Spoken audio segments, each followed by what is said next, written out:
नमस्कार दोस्तों, आप देख रहे हैं भारतवर्ष न्यूज। और भारतवर्ष न्यूज की पहली चर्चा में आज हम बात करेंगे सोशल मीडिया की।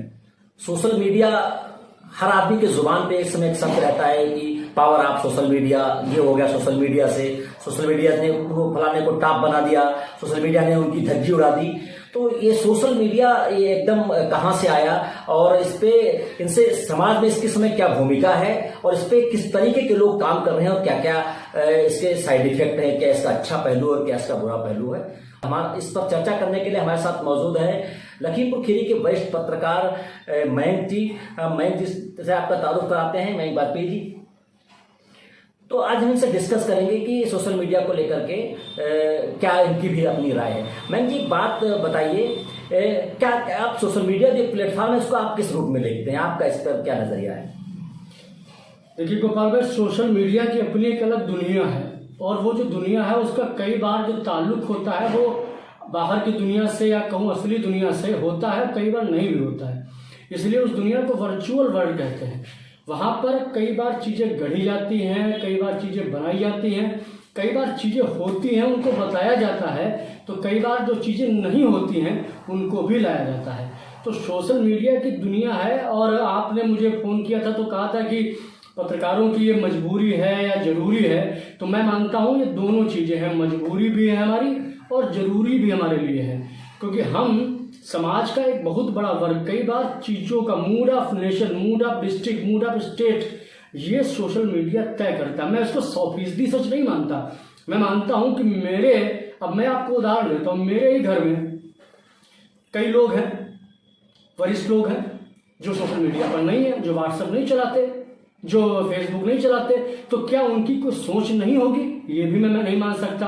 और मैंने ऐसे भी लोग देखे हैं जो 24 घंटे फेसबुक और ट्विटर और व्हाट्सएप पर एकदम एक्टिव रहते हैं। उनके पास बड़ी सोच होगी, ये भी तय नहीं है।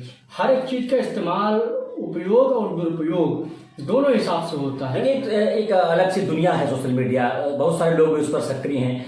हम आज जो जिस विषय पे एक चर्चा करना चाह रहे हैं, आपसे एक बात करना चाह रहे हैं, बहुत सारे लोग अपने अपने अलग मंतव्य को लेकर इस पर सक्रिय रहते हैं। लेकिन बात की जा रही है पत्रकारों की। जैसे हर पत्रकार, आप भी पत्रकार हैं, प्रिंट का काम करते हैं, इलेक्ट्रॉनिक्स के लोग काम करते हैं, लेकिन उसके साथ में लोग ब्लॉग्स, ट्विटर, फेसबुक इन पर सक्रिय होना शुरू हो गए हैं। तो क्या वजह है? लोकप्रियता एक मकसद है या मजबूरी है या मकसद, या वाकई में जरूरत है इस समय सोशल मीडिया प्लेटफॉर्म के हर पत्रकार को अपने संस्थान के अलावा भी? देखिए, एक इंडिविजुअल तौर पर, लेकिन दुनिया में कोई चीज़ इंडिविजुअल होती नहीं। मैं एक चीज़ क्लियर कर दूं, हर समय पर आपका एक इमेज पीछा करती है हमेशा। दूसरी महत्वपूर्ण बात यह है कि ये कोई नई चीज़ नहीं है, ये आज से थोड़ी हो रहा है। मैंने अपना ब्लॉग आज से करीब 11 साल पहले बनाया था, वो नहीं चला। उसका नाम मैंने रखा लव यू जिंदगी। सोचा था कुछ नया क्रिएशन पे काम करेंगे, नई कहानियाँ लिखेंगे। हाँ, टाइम नहीं मिला। फिर मैं फेसबुक पर आया, फिर मुझे लगा कि सिर्फ लोग फोटो डाल करके वो काम करने से काम नहीं चलेगा, कुछ मुद्दे उठाने चाहिए। मैंने लाइव शो शुरू किया। मेरे पास 28,000, 30,000, 40,000 तक के दर्शक उस लाइव शो में बनने लगे। तो एक सक्सेसफुल प्रयोग था। और वो प्रयोग इसलिए था, मैं आपको बताऊं गोपाल भाई, दुनिया में एक चीज़ समझिए, सबसे इम्पॉर्टेंट बात कि मैं अपने आप को पत्रकार नहीं मानता, मैं अपने आप को प्रोफेशनली सच बोलने वाला आदमी मानता हूँ। मेरी खबर से, मेरे कंटेंट में से अगर सच निकाल दिया जाए, वो चाहे फेसबुक पर हो, वो चाहे अखबार के भीतर हो, चाहे वो चैनल के अंदर हो, उसमें से अगर सच बाहर निकल गया, सच ही निकाल दिया आपने, तो कहानी बन गई, फसाना बन गया, जिसे कोई भी कह सकता है। हम पत्रकारों की एक अलग सी जिम्मेदारी है सोशल मीडिया पर कि दुनिया भर का प्रोपेगेंडा जो चलता है सुबह से शाम तक, आप सुबह गुड मॉर्निंग के मैसेज के साथ में आपके पास ढेर सारा एक कचरे का डब्बा चला आता है बिना तथ्यों का, और कहीं का वीडियो कहीं का बता के, कहीं का कुछ बता करके आपको अलग तरीके की कहानी बताई जाती है। अगर आप पत्रकार हैं, अगर आपने उसको उठा कर वैसे ही फॉरवर्ड कर दिया किसी को, तो मैं समझता हूँ आप पत्रकार होने के लायक नहीं, 1 मिनट भी नहीं, 1 सेकंड भी नहीं। आप इतनी जल्दबाजी है, ये जो भागम भाग है सोशल मीडिया पर, अब यही तो परीक्षण है, यही तो एक, अब ये जो है ना, एक योग्यतम की उत्तर जीविता का सवाल है। अब यहाँ जो लोग फॉरवर्डेड मैसेज को फेंकेंगे आगे आगे करेंगे तो उनको कोई कितने दिन तक काट की हांडी बहुत दिन नहीं चढ़ती। तो सोशल मीडिया भी एक तरीके का इम्तिहान है, आपका लाइव इम्तिहान जो देखा जाता है। मैं कि आप सोशल मीडिया पे काफी सक्रिय रहते हैं, फेसबुक पर बहुत कुछ लिखते भी रहते हैं, लेकिन एक धारणा है, प्राय देखा गया आपके फेसबुक पोस्टों को हम देखते हैं, एक ब्लेमिंग रहती है आपके ऊपर कि सदैव आप विरोध की बात करते हैं, सत्ता के विरोध की बात करते हैं, सिस्टम की विरोध की बात करते हैं। आप उसमें कोई पॉजिटिव सकारात्मक पहलू आपको क्यों नहीं दिखाई पड़ता? देखिए ऐसा नहीं है। देखिए नंबर 1 बात, हमारी जिम्मेदारी क्या है? हम पत्रकार हैं क्यों? पत्रकार इसलिए नहीं है कि हम कीर्तन सुनाएंगे, पत्रकार इसलिए नहीं है कि हम विज्ञापन को खबर बना देंगे, नहीं। हम पत्रकार इसलिए हैं कि जहां पर नजर नहीं जा रही किसी की, जहां पर हम अगर आईना नहीं, मैं आईना हूं, मेरी अपनी जवाबदारी है, और जिसे कबूल ना हो सामने से हट जाए। हम इस बात की कोई चिंता, कोई गारंटी नहीं लेते कि भाई साहब हमारी बात से खुश होंगे कि कौन खुश होगा। मैं नो, इसका कोई विषय मेरे लिए, हमारे लिए विषय क्या है कि आज से 40 साल के बाद, आज से 50 साल के बाद मुझे अगर कोई सोशल मीडिया पर फेसबुक पर ढूंढेगा और ढूंढ के देखेगा कि मैंने आज से 10 साल 20 साल 40 साल पहले क्या लिखा था, तो मुझ पर हंसेगा नहीं।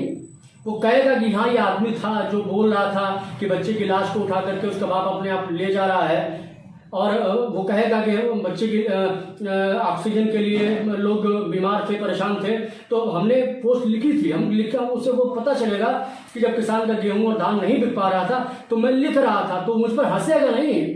उसके बाद जो पीढ़ी आएगी 20 25 30 साल के बाद, जो मुझे आर्काइव से खोजेगी, तो कम से कम मुझ पर हंसे ना।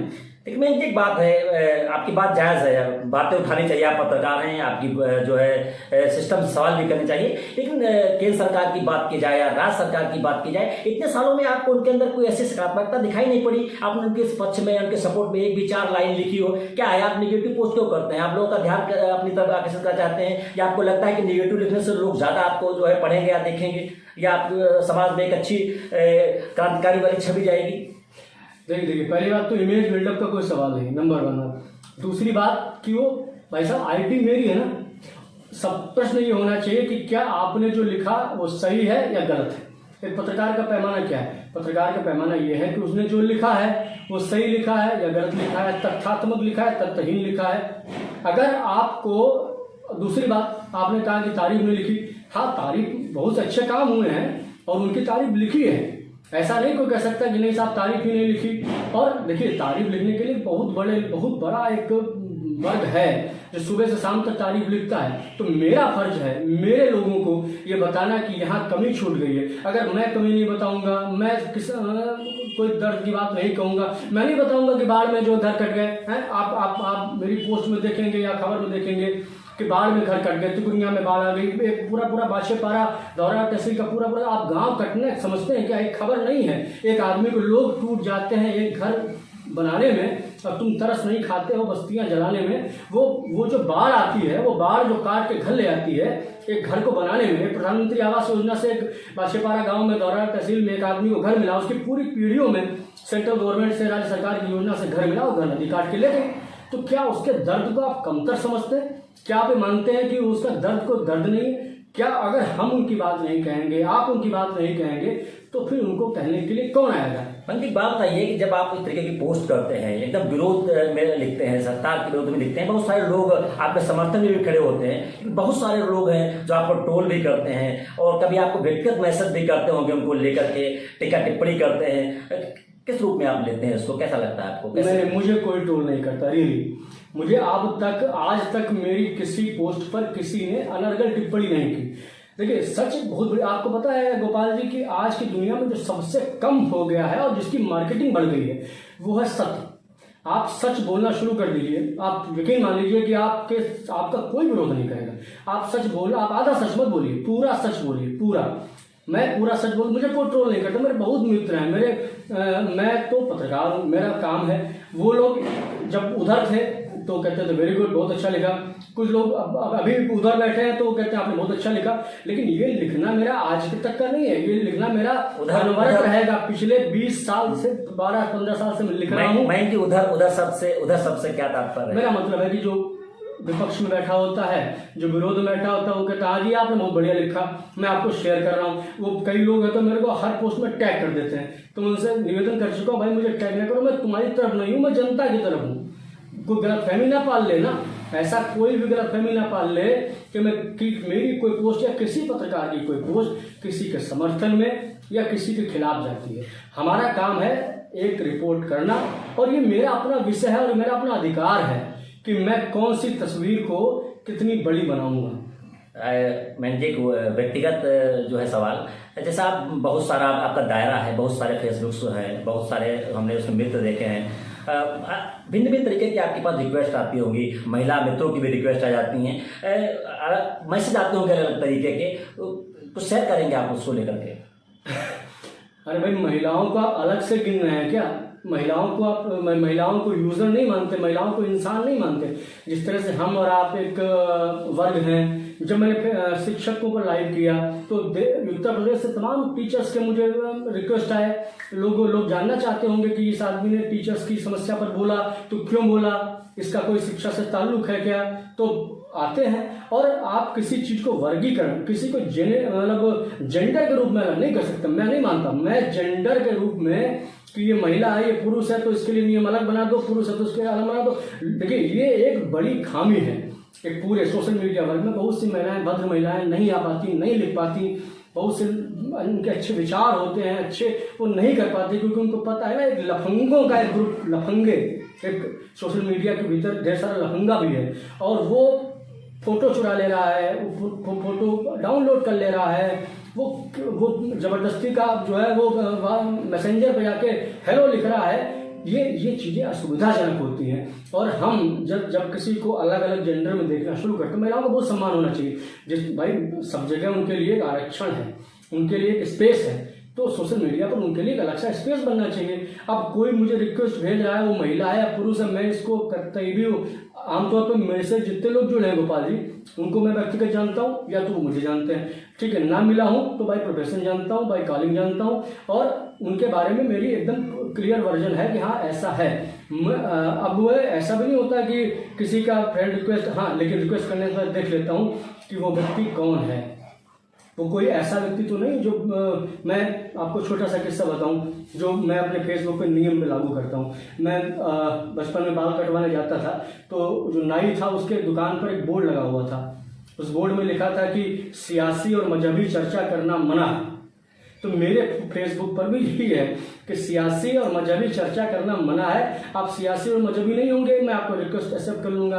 आप किसी पार्टी का झंडा लेके मेरे साथ आओगे, मैं नहीं करूंगा, क्योंकि मेरा काम क्या है? मेरा काम तो पब्लिक को एक पत्रकार के रूप में फैक्ट पहुंचा रहा है। और मैं, आप तो जानते हैं गोपाल जी, मैं सिर्फ खबर और उसमें वही नहीं लिखता हूँ, स्टोरी नहीं लिखता हूँ, मैं तो शायरी भी लिखता हूँ। हो सकता है कुछ लोगों को मेरी शायरी पसंद आती हो, और कुछ लोगों को तस्वीर पसंद आती हो, कुछ लोगों को मेरा मुद्दा सब पसंद आता हो, कुछ लोग विरोध भी करना चाहें तो